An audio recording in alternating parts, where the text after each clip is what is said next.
یہ صبح ایسی کیوں ہے؟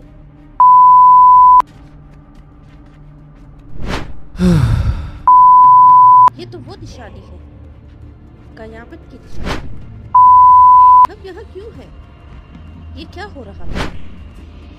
یہاں تو کوئی سایہ بھی نہیں، ہم کہاں جائیں گے؟ یا اللہ، یہ گرمی، میری مدد کرو، کوئی تو میری مدد کرو۔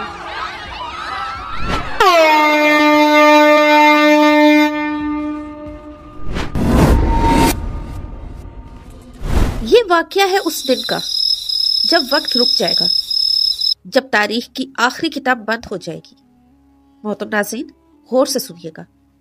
صبح ہو چکی ہے مگر سورج طلوع نہیں ہو رہا۔ ہر طرف وہ سناٹا ہے جو اس سے پہلے کبھی محسوس نہیں ہوا۔ یہ ڈارکنیس وہ نہیں جسے رات کہتے ہیں، یہ وہ خاموشی ہے جسے خوف کہتے ہیں۔ لوگ گھبرائے ہوئے ہیں، ان کی آنکھوں میں وہ منظر ہے جس کی خبر صدیوں پہلے دی گئی تھی۔ ہائے غضب، سورج تو مغرب سے نکل رہا ہے، یہ کیسے ممکن ہے؟ نبی کریم صلی اللہ علیہ وآلہ وسلم نے فرمایا تھا، قیامت اس دن تک قائم نہیں ہوگی جب تک سورج مغرب سے نہ نکل جائے۔ جب لوگ اسے دیکھیں گے تو سب ایمان لے آئیں گے، مگر وہ وقت ہوگا جب کسی نفس کا ایمان اسے کوئی فائدہ نہیں دے گا اگر وہ پہلے ایمان نہیں لایا تھا، کیونکہ یہ وہ حد ہے، وہ ڈیڈ لائن ہے جس کے بعد توبہ کا دروازہ بند ہو چکا ہے۔ اللہ تعالیٰ فرماتا ہے، جس دن تمہارے رب کی کچھ نشانیاں آ جائیں گی، اس دن کسی شخص کا ایمان اسے فائدہ نہیں دے گا اگر وہ پہلے ایمان نہ لایا ہو۔ اور پھر پہلا سور، حضرت اسرافیل علیہ السلام سور پھونکیں گے۔ وہ اتنی زبردست آواز ہوگی جو آسمان اور زمین کو چیرتی ہوئی گزرے گی۔ کائنات لرز اٹھے گی، پتھر اپنی جگہ سے اٹھ کر ریزہ ریزہ ہو جائیں گے، سمندر اپنے کناروں سے باہر آ کر ابل پڑے گا، آسمان کی چھت دراڑوں سے پھٹ جائے گی اور تارے ٹوٹ کر بکھر جائیں گے۔ محترم ناظرین، زندگی کا اختتام شروع ہو چکا ہے۔ ہر جانور، ہر پرندہ اور ہر انسان، سب ایک ہی جھٹکے میں فنا ہو جائیں گے۔ وہاں کوئی آواز باقی نہ رہے گی سوائے خاموشی اور خوف کے۔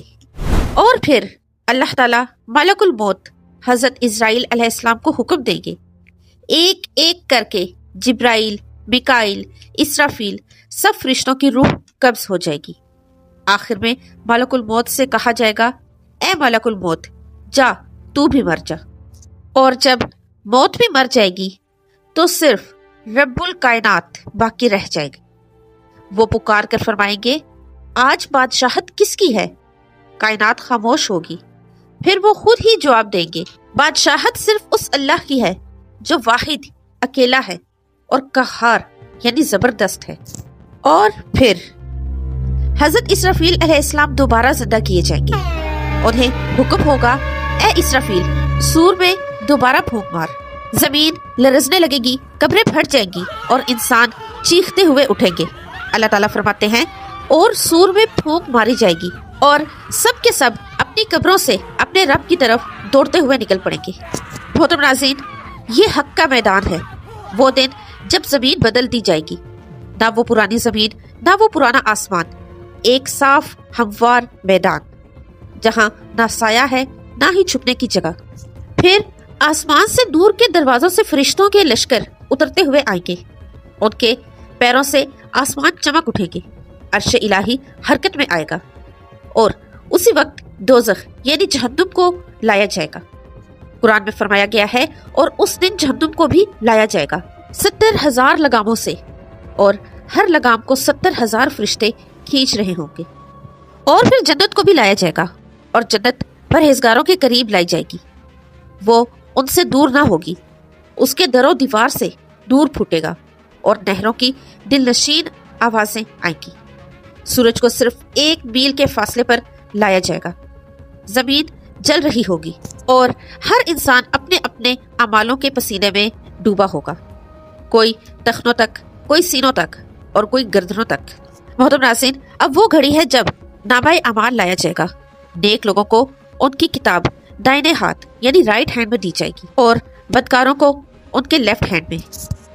لوگ چیخ اٹھیں گے، یہ کیسی کتاب ہے جس نے چھوٹا یا بڑا کچھ بھی نہ چھوڑا آج زمین گواہی دے گی، فرشتے گواہی دیں گے اور انسان خود اپنے خلاف گواہ بن جائے گا، اور پھر میزان عمل قائم کیا جائے گا، جسٹس کا ترازو۔